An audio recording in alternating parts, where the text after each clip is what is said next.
sejahtera untuk kita semua, Bapak, Ibu, Saudara-saudara yang terkasih.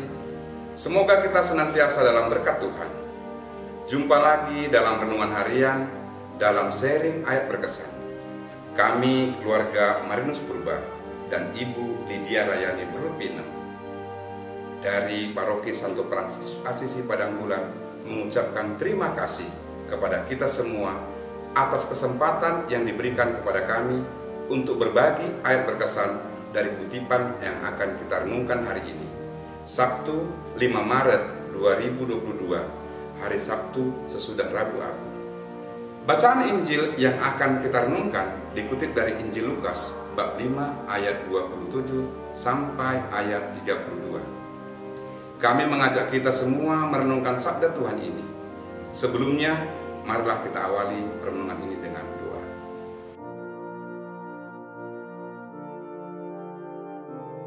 Marilah kita berdoa. Dalam nama Bapa dan Putra dan Roh Kudus. Amin. Ya Bapa yang baik, kami bersyukur kepadamu karena pada kesempatan ini kami masih dapat membaca dan merenungkan sabdamu. Kami mohon, utuslah Roh Kudusmu membuka hati dan pikiran kami, agar kami mampu untuk memahami dan memetik pesan lewat sabda yang akan kami renungkan ini. Doa ini kami sampaikan kepadamu dengan perantaraan Kristus Tuhan kami. Amin.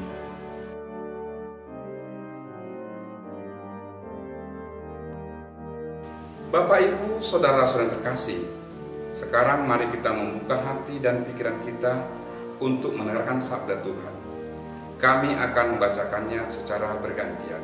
Mari kita ikuti bersama-sama. Bacaan dari Injil menurut Lukas bab 5 ayat 27 sampai dengan ayat 32.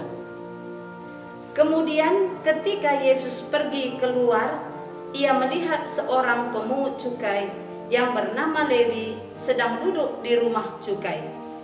Yesus berkata kepadanya, "Ikutlah aku." Maka berdirilah Lewi dan meninggalkan segala sesuatu, lalu mengikuti dia. Dan Lewi mengadakan suatu perjamuan besar untuk dia di rumahnya, dan sejumlah besar pemungut cukai dan orang-orang lain turut makan bersama-sama dengan dia.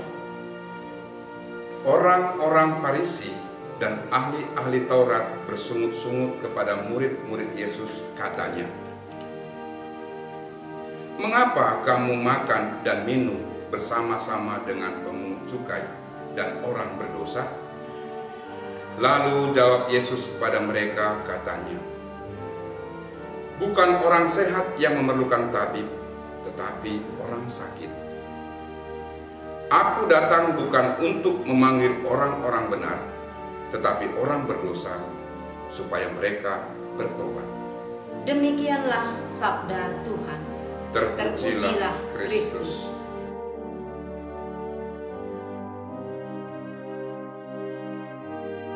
Bapak, Ibu, Saudara-saudara terkasih, setelah kita mendengarkan sabda Tuhan, selanjutnya kami akan membagikan kesan dan pesan yang kami petik dari bacaan tadi. Sharing dimulai dari istri saya. Ayat yang berkesan bagi saya adalah ayat 27 yang berbunyi, "Kemudian ketika Yesus pergi keluar, ia melihat seorang pemungut cukai yang bernama Lewi sedang duduk di rumah cukai. Yesus berkata kepadanya, 'Ikutlah aku.'" Sikap hati yang keliru bisa menjadi penghalang untuk dekat dengan Tuhan. Ketika Yesus melihat dan memanggil Lewi yang berprofesi sebagai pemungut cukai yang dijauhi orang karena dianggap berdosa, saat itu juga meninggalkan segala sesuatu dan mengikuti dia. Mengapa? Karena peristiwa itu sangat berarti bagi Lewi. Yesus menerima Lewi itu bukan berarti Tuhan menyetujui semua kejahatannya, tapi karena belas kasihannya. Kutipan ini berkesan kepada saya karena saya juga pernah mengalami bagaimana saya merasakan sentuhan Tuhan di saat saya merasa diri tidak berarti. 10 tahun yang lalu saya mengalami penyakit yang sulit sekali saya terima, yakni perubahan kulit saya. Ketika melihat ada perubahan di kulit saya, maka saya pergi berobat ke dokter kulit. Dari hasil analisa dokter, ternyata kulit saya mengalami gangguan pigmen. Dari beberapa dokter kulit yang saya temui, hampir semua mengatakan tidak ada obat untuk menyembuhkan penyakit kulit saya. Mendengar itu, saya menjadi stres, depresi, kurang percaya diri, dan muncul perasaan malu untuk bertemu dengan orang lain. Mulai saat itu, saya memutuskan untuk berdiam diri saja di rumah. Untuk hadir di 2 lingkungan, mengikuti perayaan hari Minggu, dan hari-hari raya lainnya di gereja pun saya enggan karena saya malu bertemu dengan orang banyak. Namun dalam situasi yang demikian, ucapan Yesus tadi, "Ikutlah aku," selalu hadir di hati saya. Kata-kata itu akhirnya menguatkan dan memberanikan saya untuk keluar dari situasi kurang percaya diri, perasaan malu, dan malas datang ke gereja. Setiap kali saya mendengarkan bisikan "ikutlah aku", saya selalu berdoa agar saya berani memasrahkan diri kepada kehendak Tuhan. Mulai dari situlah rasa percaya diri saya mulai timbul. Ketakutan saya dicemooh orang berangsur-angsur hilang, dan saya kembali menjalani hidup seperti biasa sebelum kulit saya mengalami gangguan. Saya yakin ketika Tuhan memanggil saya untuk mengikut Dia, Tuhan juga akan memampukan saya untuk menghadapi segala yang terjadi dalam hidup saya, karena kita menerima keselamatan hanya karena kasih karunia Tuhan atas kita. Maka mari kita mengikuti Yesus dan membantu sesama untuk dapat mengalami belas kasihan Allah. Inilah yang bisa saya sharingkan saat ini. Terima kasih. Ayat yang berkesan bagi saya adalah ayat 31b dan ayat 32 yang berbunyi, "Bukan orang sehat yang memerlukan tabib, tetapi orang sakit. Aku datang bukan untuk memanggil orang benar, tetapi orang berdosa, supaya mereka bertobat." Ayat ini berkesan sekaligus mengajak saya sebagai pengikutnya untuk dapat membawa orang-orang yang putus asa, entah karena penyakit, entah karena masalah ekonomi, atau persoalan hidup, mengalami kekuatan dan keselamatan dari Tuhan. Ayat ini mengajak saya bukan hanya berkata-kata, melainkan bagaimana saya harus peka dan peduli terhadap penderitaan orang-orang sekitar saya. Dari pengalaman hidup yang dialami istri saya, tentang bagaimana dia menjalani hidupnya yang dihantui perasaan malu bertemu dengan orang lain, kurang percaya diri, dan bahkan jadi malas datang ke gereja. Saya sebagai suami merasa terpanggil untuk melakukan perkataan Tuhan. Bukan orang sehat yang memerlukan tabib, tetapi orang sakit. Aku datang bukan untuk memanggil orang benar, tetapi orang berdosa, supaya mereka bertobat.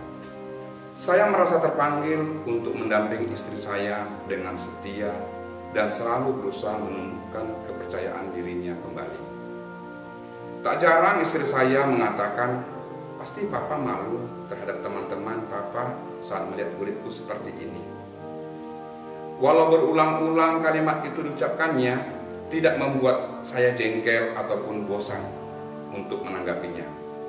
Saya selalu mengatakan, walau kulit mama luntur, namun cinta papa ini tak akan berubah. Walau dokter mengatakan tidak ada obatnya, percayalah dan pasrahkan dalam doa. Semoga Yesus, Sang Tabib Agung, akan menolong pada waktu yang dikehendakinya. Walau istri saya enggan datang doa di lingkungan dan enggan mengikuti perayaan hari Minggu dan hari-hari raya lain di gereja karena malu bertemu dengan orang banyak, Semangat saya tidak kendor untuk berdoa di lingkungan dan hadir di gereja di setiap minggunya. Dan untuk menambahkan rasa percaya dirinya, terkadang saya mengajak istri saya bergereja di stasi yang jauh dari rumah agar dapat mengikuti perayaan Ekaristi bersama. Dengan alasan di stasi yang jauh ini kan tidak ada yang kenal sama mama. Awalnya memang sangat berat. Namun saya tetap menyemangati dan meneguhkan hatinya. Puji Tuhan, lama-kelamaan rasa percaya diri istri saya mulai tumbuh kembali. Dan istri saya tetap dapat bahagia dengan situasi yang dialaminya. Maka mari kita membangkitkan semangat saudara-saudara kita yang sedang berputus asa dan patah semangat. Demikianlah yang dapat saya sharingkan. Terima kasih. Bapak, Ibu, serta saudara-saudara terkasih, kami sudah membagikan sharing iman dari bacaan. Jadi sebagai kesimpulan dari sharing kami yang dapat kita wujud nyatakan dalam kehidupan sehari-hari, yakni pertama, mari mengikuti Yesus dan membantu sesama untuk dapat mengalami belas kasih Allah. Yang kedua, kita dipanggil untuk membangkitkan semangat saudara-saudara kita yang sedang berputus asa dan patah semangat. Demikianlah pesan bacaan yang bisa kami petik.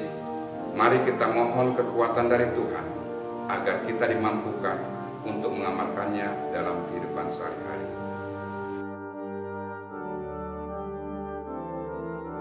Marilah berdoa.